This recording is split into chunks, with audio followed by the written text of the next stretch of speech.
Hi, I'm Ian Hannin, and now that we have this fine comic book page drawn by Richard Bennett, I'll go ahead and take us into the magical world of Photoshop, and I'll show you how I color.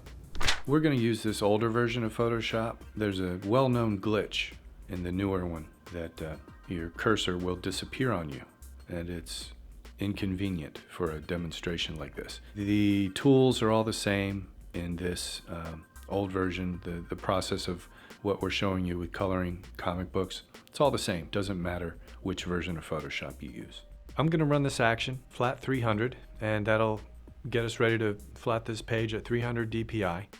And that's included as an action with this tutorial.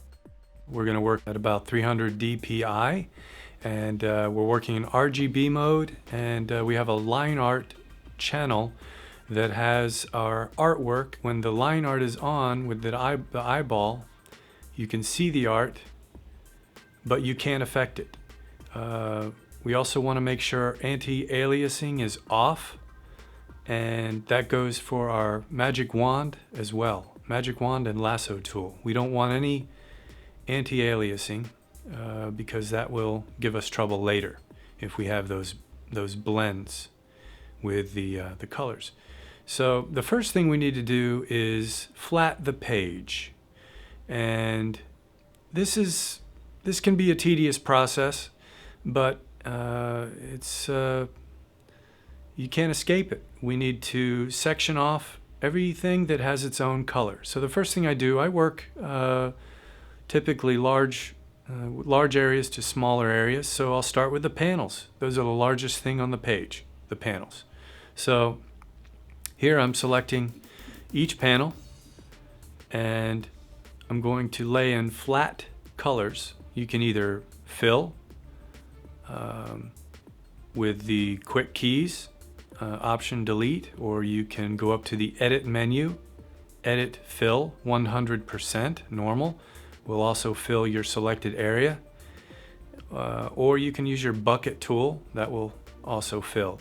Now this isn't a tutorial on how to use Photoshop. This is how to color comic books with Photoshop. So you're not going to get a lot of Photoshop lessons here.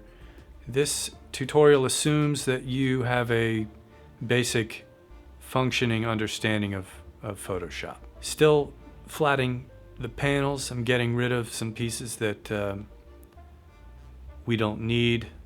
This is white page here. These are gutters that I'm sectioning out here.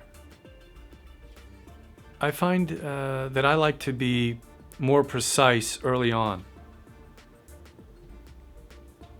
Now you'll want to be careful as you're flatting these pages not to go too dark with your colors, because then your line art will disappear. You won't see your black inked areas, and it doesn't matter what color you're using at this point. Drop any color in, it doesn't matter. You will fill the right color in later as you begin to render the page. Now we'll go in and separate not only the panels from each other, but the individual pieces like pilot, guns, explosions, spaceships, those kind of things, all the way down to eyeballs or teeth, wristwatches, just large to small. All right, working away on this spaceship cockpit with our pilot inside, and these two are fighting a giant robot, which Richard Bennett does quite well. So again, the flatting process, it can be tedious, but the more you do of it, the quicker you get. And a page like this to flat should probably take you a half hour, 45 minutes. But we'll cut it down so you don't have to watch that whole process. But you can see what I'm doing here. Filling in areas, separating them from each other, foreground, background. I work with the CMYK sliders, even though I'm coloring in RGB mode. That's the way I learned.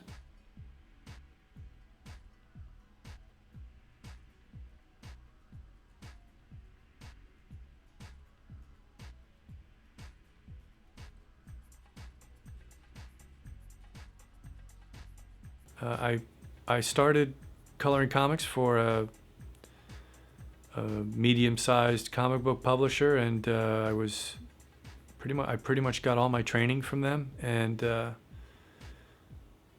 I stuck with a lot of it, and picked up my own tips along the way, created my own little solutions here and there, but I also learned a lot from some real professionals in the business. My first job in coloring comics was for Jim Lee at Wildstorm Productions, and that was a dream come true for me. I was a comic book fan, and had an opportunity to send in some samples and apply for the job, and was fortunate enough to be offered the position of colorist.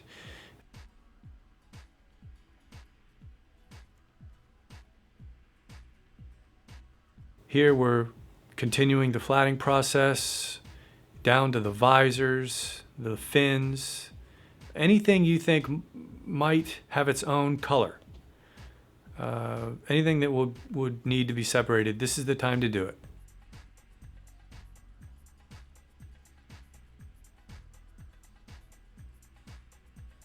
Some people will flat as they go. They may render a page and flat as they go. I like to have all my flats done.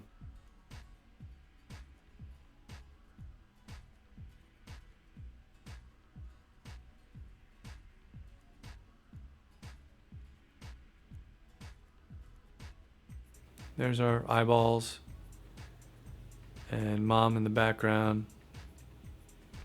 Richard created a neat little story in one page. These two pilots are under attack from a giant robot, and their ship takes some damage, and they eject from their ship. One is actually the pilot, one's the gunner. And we realized in the last panel, these are toys that the little boy's playing with.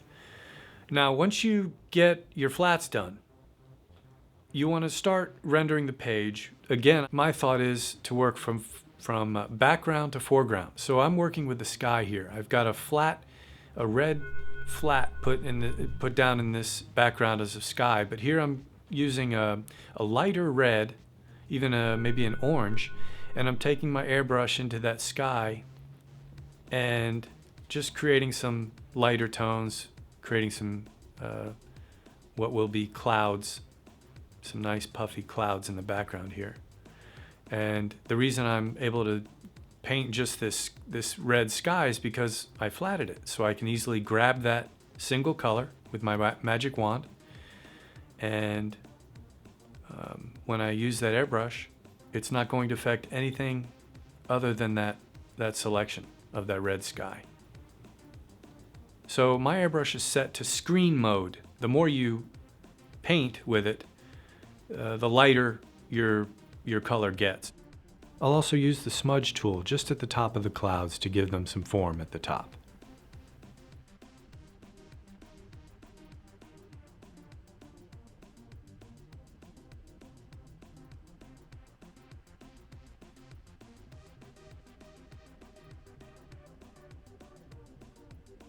Same for this smoke here, the damage the ship has taken. Just touching that darker color with a lighter, little more saturated tone that will keep it from going gray. Even though we want our smoke to be a dirty color.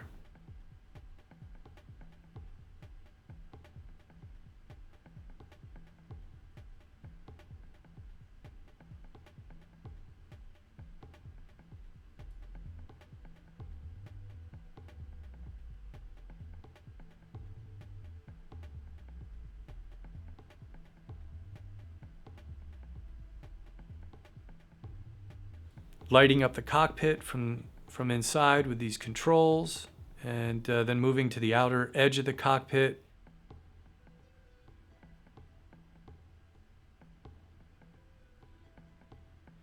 And we're going to hit that nice and hard with a reflective light. Again, the airbrush is on screen, so when I hit it with that pink, the more I hit it, the brighter it's going to get. Moving on to the ship, I've got a flat steel blue color laid down for that ship. And now I'm going to just section pieces away from it, just grabbing little edges of metal and anywhere I think might benefit from a nice hard highlight, like you'd see on a racing car,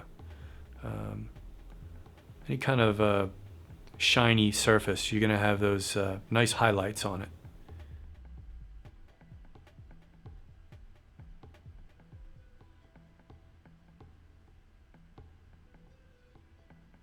You'll see the selection, those little ants crawling around the selection. You'll see those vanish from time to time as I'm working. That's because I'm hiding the selection. I think it's easier to see what I'm doing without that distraction. To hide your selection, that's just the quick key, just Command H.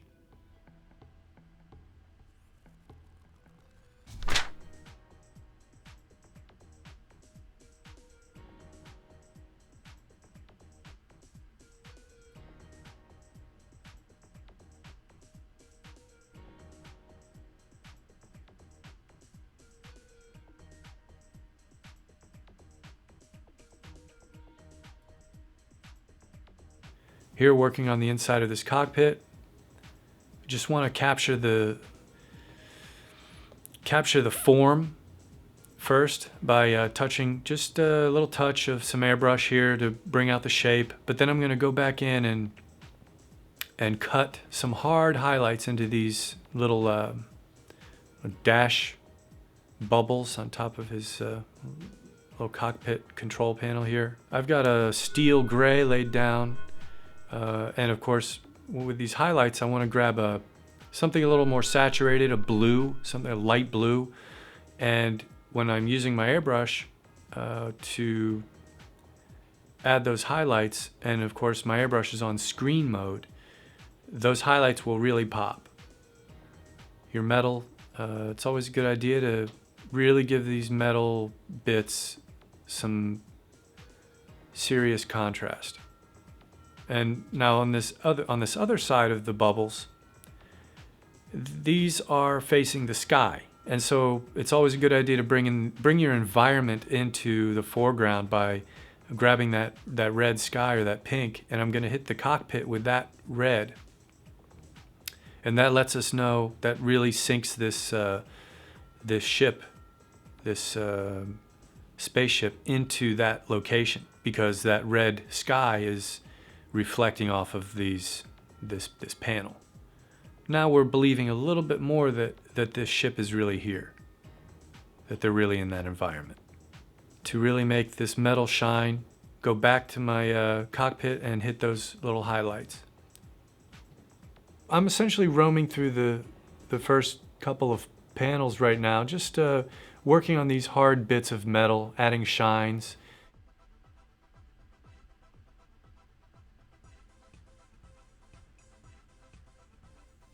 I'm going to show you a few of the colors that I'm using, not all of them. It's not crucial that you use the same colors as me. I just think it might be a good starting point for you to see what I'm working with here. Here's his blue uniform here, has some green light hitting it from below. He's got buttons all around him.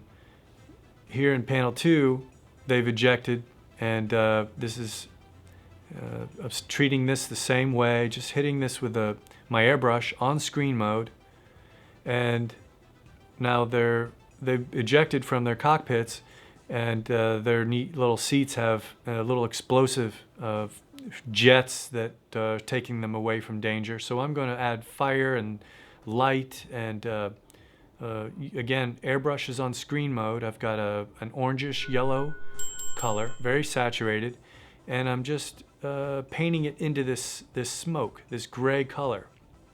And of course there's a flash of light where they've been ejected, so I'll hit that. Make sure those are nice and bright.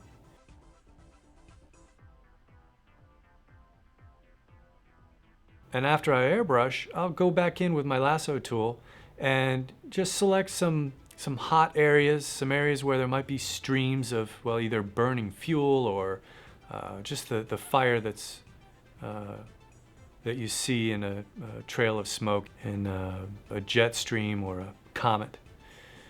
working on this brave man's face. He's got an orange shield over his face, but we're gonna pretend there's some light inside, and so I'm gonna hit him with some light from underneath, which means under his eyes, under his lips, under his nose, and give kind of a neat up light, which Richard has established here with the inks. You can see the shadows on this man's face, and I'll even get his teeth a little bit. Now moving out away from his face, I want to make sure he's popping out of there, make sure his face pops. So I'm just going to hit the side of his the outside of his face with some bright light.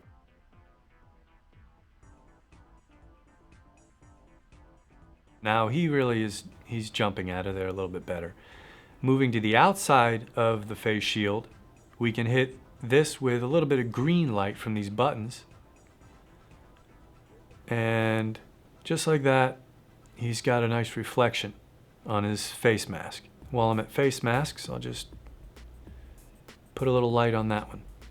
Again, a lot of metal in these confrontations, man against robot. So I'm going to go through this big bad robot here and really bring out some hard highlights, some shiny edges, and don't be afraid to really hit those edges. You want to create a lot of contrast, and that's what gives it the form. That's what gives you the illusion of nice hard surfaces.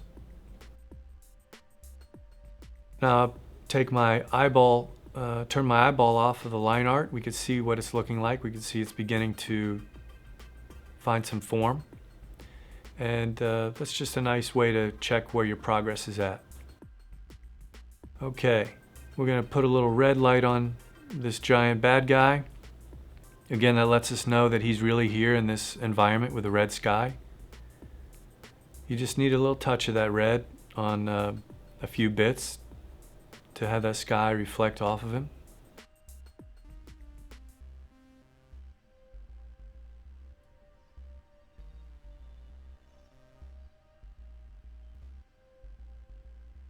Okay, we're moving down to the third panel to establish the environment. This is where we really are, this little kid's backyard. So I think it's getting a little late in the evening here, so we're going to cool it down. I'm going to put a little bit of this blue in the edge of the sky just to cool things down. Even though that sun's going down, we'll still get the warmth of the sunset, but a little bit of coolness in the sky.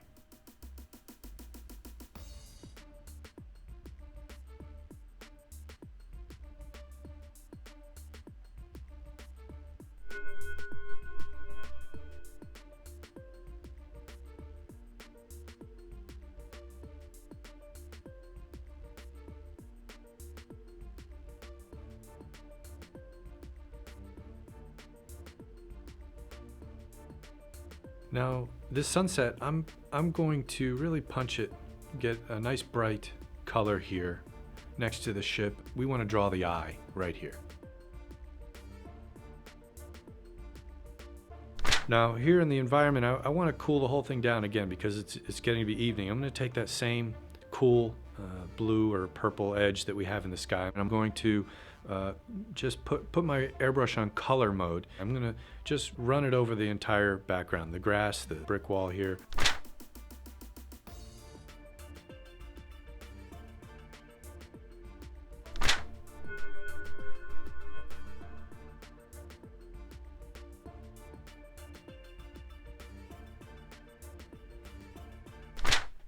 And we've got some trees. Working on the pilots. These are toys, we realize. So gonna give everything a nice shine.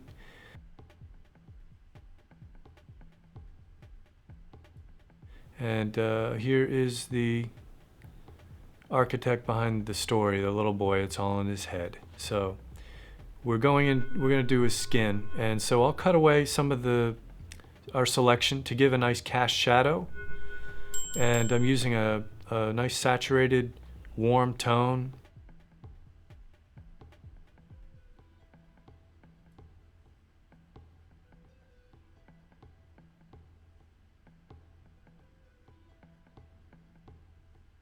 Cutting away more sections just to make that light fall on his face, give a nice cast shadow under his nose.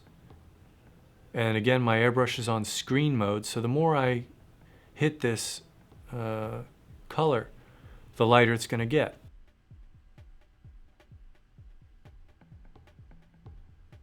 Making selections here to hit these features on his face. I want a little bit of light on his cheekbones, a little bit above his top lip. You have the bridge of his nose and the tip of his nose. And now you can see the form. It's beginning to take form here. We have some nice contrast. And I'm going to put a little highlight on his bottom lip. Just anywhere you think the light might be hitting. Just a little bit of form.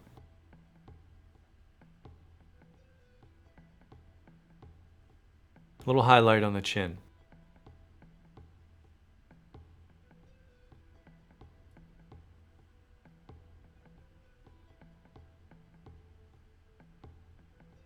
A little bit on the little bit of light on his eyelids.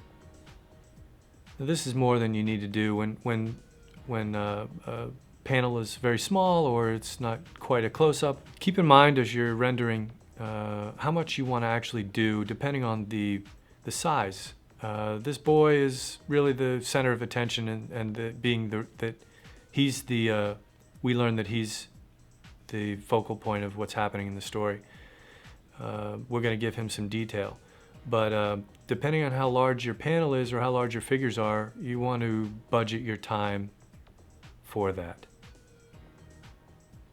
A little bit of light on his forearm.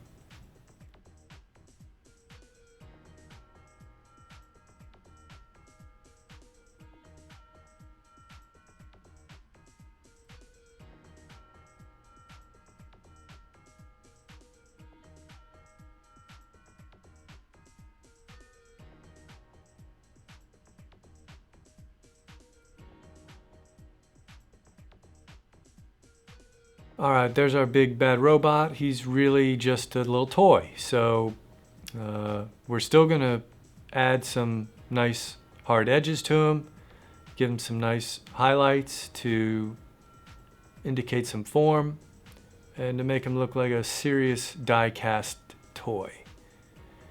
Now we're gonna move on to the effects. This can be really fun. We've got some smoke here. I'm gonna go back to the original drawing.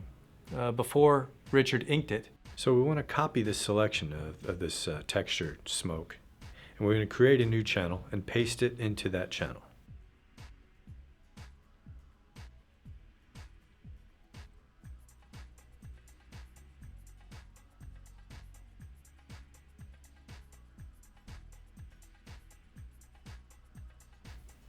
Then I want to run some levels on this just to increase the contrast a bit, just to bring out that texture a little bit more.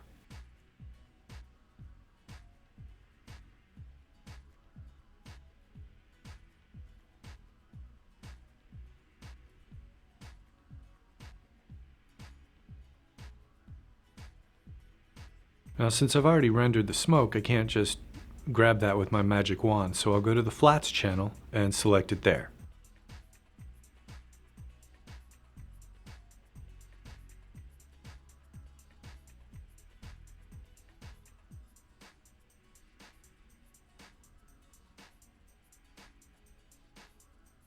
Now if I hold down Shift, Option, and Command, all three of them, and click on the channel, this will keep selected only what my current selection has in common with my smoke texture channel, which will allow me to paint in some of that texture.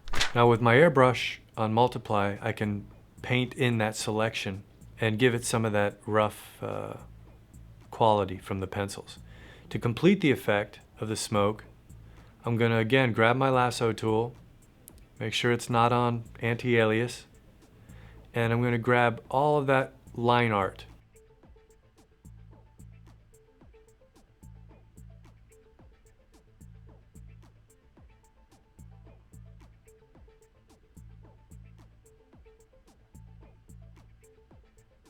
Okay, now we copy that, delete it from the line art, and we're going to create a new channel and paste it into that channel. And now when we load the new channel with the line art of the smoke, we'll be able to fill or paint that selection with a nice dark smoke color.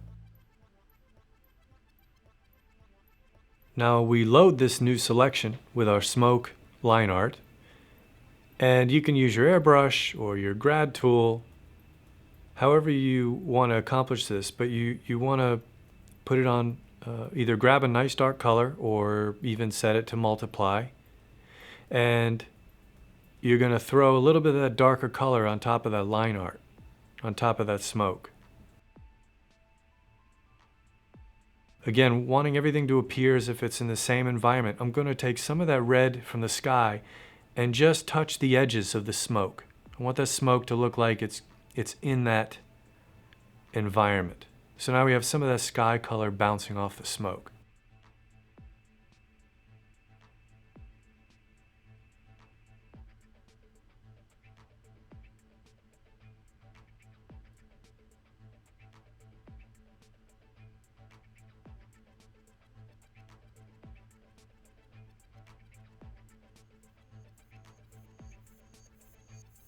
There are a lot of effects we can do with this page. See here with the ejection seats, we can knock out the fire blasts, the rockets that are propelling them. We can knock out the smoke. Again, I'm making a channel with each individual effect. So I'm going to grab the line art of the fire that's propelling these guys to safety, and again, create a channel for those fire blasts, load the channel, and paint that nice orange and that yellow in place of the black line art. Now it looks like flame. It looks like something more intangible.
Now in the background we see that there's another ship flying past, so we're going to put that smoke trail into the distance a little bit. Again, getting rid of the line art, copying it into a channel, loading it as a selection,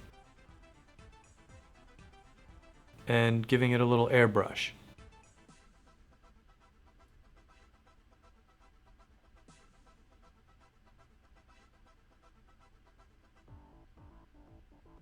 Now the effects enter another stage where we want to add glows. You're going to go to your line art channel, select all, copy, create a new layer, put that layer on multiply mode, and paste your line art into that layer.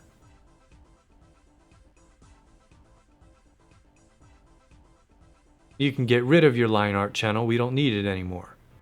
Then you'll create a second layer, set it to screen mode, and check the box below that says to fill with black.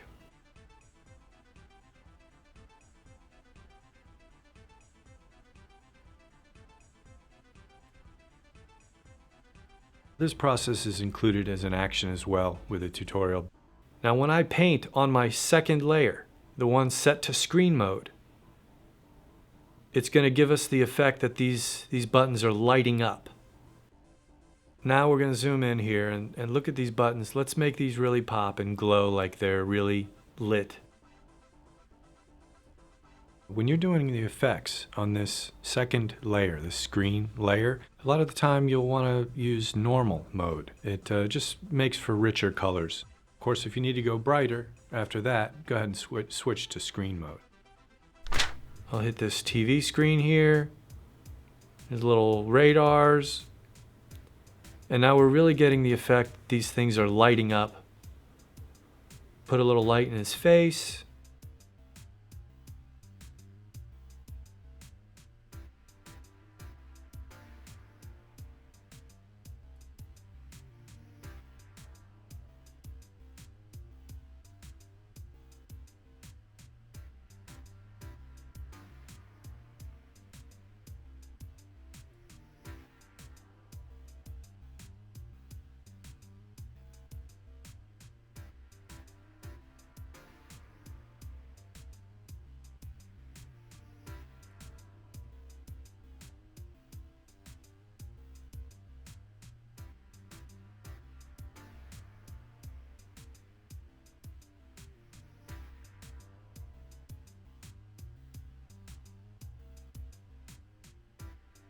Now looking at the smoke again, I find I could use a little more contrast. So I'm going to grab my Dodge and Burn tool, and I'm going to use the Burn tool here to just hit on these, hit on the edge of this smoke a little bit, and that'll darken up my darks. That'll darken up the that portion of the pencils that I painted in to give some texture. Okay, here's the final page, and you may spot one or two things you didn't see during the tutorial. It's because we edited it for time, but this file, this finished colored piece, is included with the tutorial, and you can go over it at your leisure.